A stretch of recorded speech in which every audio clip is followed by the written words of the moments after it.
Hello YouTube people. I wanted to do my own quick kind of review. I am no professional, just a guy that enjoys doing RC. On my Dominus 10 SC short course truck. Now, if you're looking at this, more than likely you've looked at many other reviews.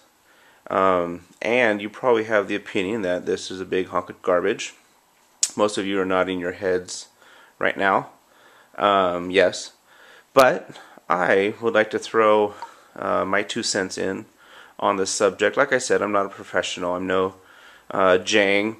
I know that he's done a review on this and he pretty much hates it. And that's totally cool. I totally respect his opinion on that. But I bought it.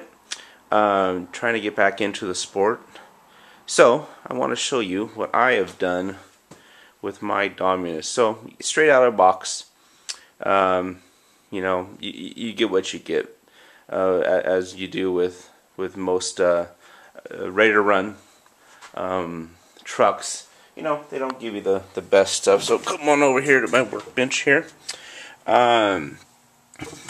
You've all seen these bad boys. Nickel metal, great, 1800 milliamps. So it's, you know, it is what it is. This is the stock ESC out of that bad boy. I don't think you can read that. Sorry, my camera doesn't focus that well. But basically, it says this ESC is compatible with 2S lipos. However, it does not have LVC, low voltage cutoff. So those guys that are, you know, just throwing a lipo in this and going with it, you're probably going to hurt your battery. 550 size, 21 turn. This is a brushed motor. And with that combination and that, you know, you're not going to get much performance, but we all know that. And that's usually the first thing that, you know, more than likely you would throw away. 2.4 gigahertz. I actually thought the radio was not too bad. You know, it's not your Spectrum, it's not your other upgraded radio, so you get what you get for, you know, stock out of the box, ready to run for the price. So I did obviously do an upgrade. I run the Spectrum, the new DX4S, which is really cool. I enjoy it a lot. Stock shocks. These aren't the stock shocks. This is the initial Helion upgrade shock, which is a great shock. It's a threaded, fully adjustable. Does really well, so that's pretty cool. Stock shocks on this thing are garbage, as you can expect. You know, stock, you know, gear shaft drive right there. You know, it works pretty good.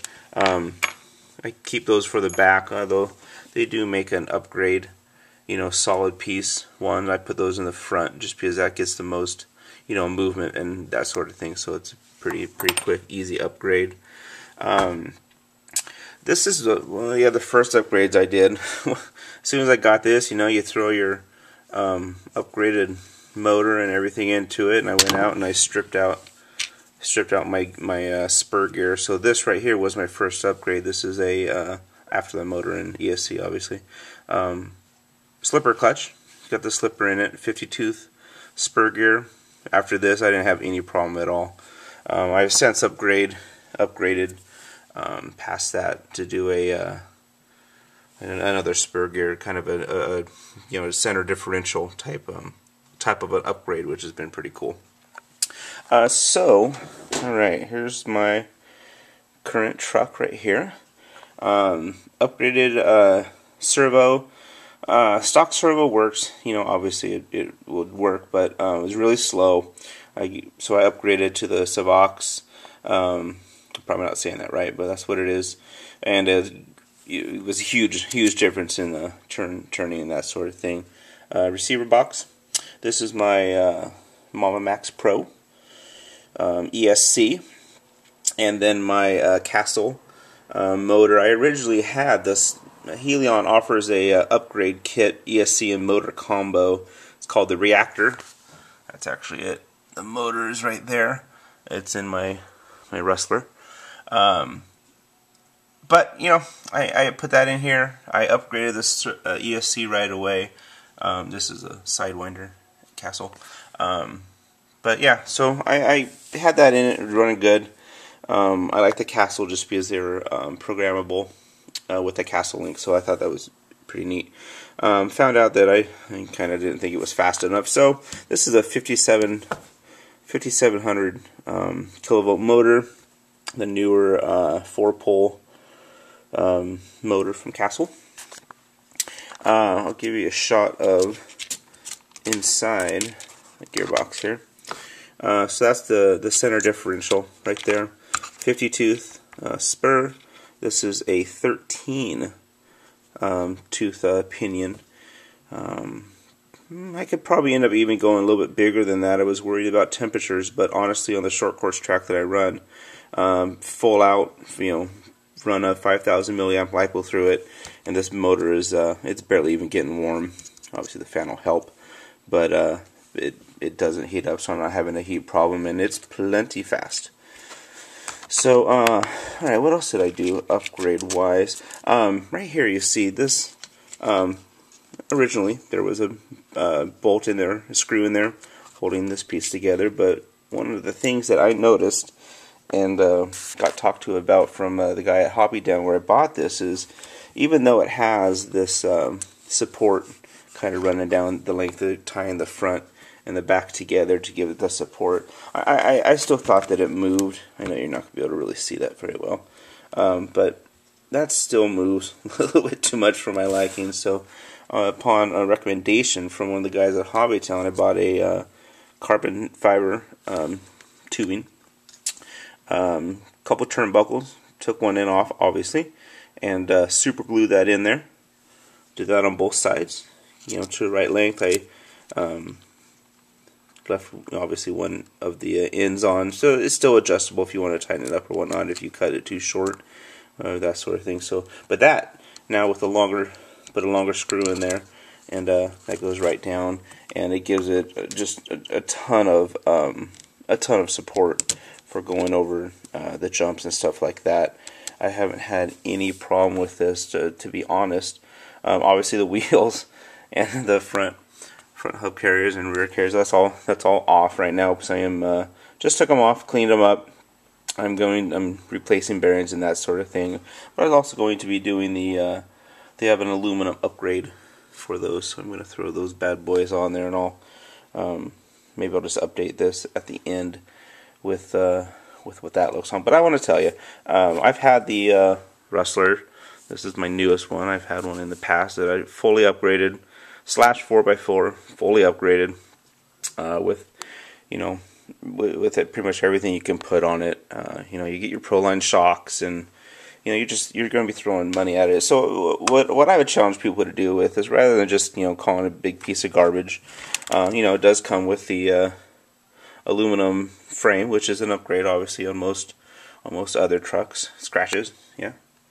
If you don't have scratches in your frame, then you're not running it hard enough, in my opinion. But I want people to look at this more as a kind of a, I don't know, a baseline, something that you can build off of. Because first of all, for the price, you're looking at, you know, stock, obviously ready to run out of the box. You're looking at about less than half of what you would be, you know, into a slash 4x4. I'm just going to use that as an example because that's what I've owned. Never had a low C, never had the Associated, so I'm not saying that this is any better than that. But in my honest opinion, I would drive this truck over the slash any day. It handles better, it's faster, and it's sturdy. The only thing, other than the Spurger, which I already told you about, which I stripped out, and they had a pretty quick fix for that, I haven't broken anything on this. And it's rolled, it's flipped. See my you know, got holes. I mean, I run the crap out of this thing. This is my upgrade, and I mean, you can see the scratches. So this thing's been through it. Haven't been easy on it, but only thing I ever broke on it, myself at least, was my my spur gear. My daughter driving that. She's 9 or 8, turning 9 this month.